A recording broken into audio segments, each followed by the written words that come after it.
వీడికొచ్చి పండబెట్టి తొక్కుతాడట, సావుడప్పు కొడతాడట. మానకొండూరు ప్రజలు పండబెట్టి తొక్కితే కడుపులో పేగులు బయటపడి భూతానికి వెళ్ళిపోయి 50,000 పైసలు ఓట్లతో ఓట్లేదు. బుద్ధిలో ఎదురపోయి ఇంకా మీ ముఖానికి అంత సీన్ ఉన్నదా? నా దగ్గరకు వచ్చి సావుడప్పు కొట్టేది సీన్ ఉన్నదరా? నిన్న మొన్నటి వరకు నా చుట్టూన్న వాళ్ళు ఒక్క రోజులోనే ఎంత కఠినంగా మాట్లాడుతున్నారు అంటే వాళ్ళ కడుపులో ఎంత విషం ఉన్నదో అర్థం. మాజీ మంత్రి దయాకర్ రావు గారు అంటారు, కేసీఆర్ కుమార్తెకు 3వ స్థానం వస్తుంది కదా. మరి ఇక్కడ కేసీఆర్ కుమార్తె నిలబడతలేదు,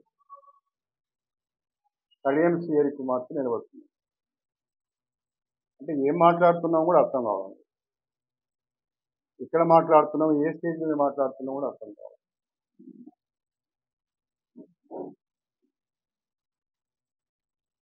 దయాకర్ రావు గారు ఒకటి గుర్తుపెట్టుకోవాలి, మీరు మాట్లాడిన భాష నేను మాట్లాడను, కానీ 100 కోట్ల రూపాయలు ఖర్చు పెట్టి పాలకుర్తి నియోజకవర్గంలో పనులు చేస్తే మీ మనుమరాలి వయస్సున్న అమ్మాయి చేతిలో చావు దెబ్బతిన్నావు, అనిపించలేదా? ఈ అహంకారం మాటలు, ఈ బల్పు మాటలే కదా ఇంత దూరం తీసుకొచ్చింది. ఇంకా తగ్గించుకోకపోతే ఎట్లా? తగ్గించుకోవాలి.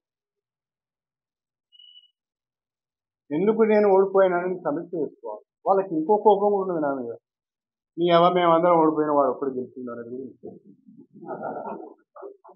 వాడు కూడా ఓడిపోతే బాగుండని